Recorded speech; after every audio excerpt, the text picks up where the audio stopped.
Week டேஸில் பசங்களுக்கு ஒரு நாள் ஸ்கூல் லீவ் இருந்தது. அவங்களுக்கு பிடிச்ச மாதிரியான லஞ்ச் ரெடி பண்ணலான்னு ப்ரான் எடுத்துகிட்டு வந்து ப்ரான் பிரியாணி, ப்ரான் 65 தான் ரெடி பண்ணியிருந்தேன்.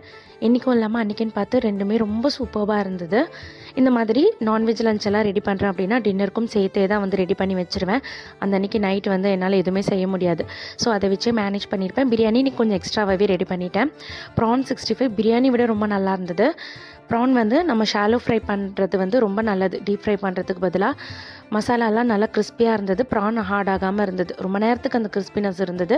ஸோ சூப்பராக ஒரு லஞ்ச் முடிச்சுட்டு கொஞ்சம் நேரம் ரெஸ்ட் எடுத்துகிட்டு இட்லி தோசை மாவுக்கு வந்து காலையிலேயே ஊற வச்சுருந்தேன். உளுந்து வந்து 4-5 வாட்டி நல்லா வாஷ் பண்ணிவிட்டு நல்ல தண்ணி விட்டு ஃப்ரிட்ஜ்லேயே ஒரு 4 hours நல்லா ஊற வச்சிட்டோம் அப்படின்னா உளுந்து மாவு பார்த்திங்கன்னா நல்லா பொங்கி வரும். அப்போ வந்து இட்லி தோசை எல்லாமே டேஸ்ட் ரொம்ப நல்லாயிருக்கும், ஃப்ளஃபியாக இருக்கும். ஸோ மாவாட்டி எடுத்து வச்சுட்டு 3 தேங்காயை வடித்து அதையும் திருகி ஃப்ரீசர்லேயும் ஸ்டோர் பண்ணிட்டேன்.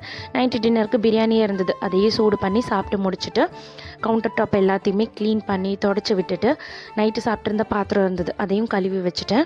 இந்த மாதிரி நைட்டே க்ளீன் பண்ணி வச்சுட்டேன் அப்படின்னா மார்னிங் எழுந்திரிச்சு லஞ்ச் பேக் பண்ணுறது ஒர்க்குக்கு வந்து ரொம்ப ஈஸியாக இருக்கும். டயர்டாக இருந்தால் தான் விட்டு வைப்பேன். மோஸ்ட் ஆஃப் த டைம் இந்த மாதிரி க்ளீன் பண்ணிடுவேன்.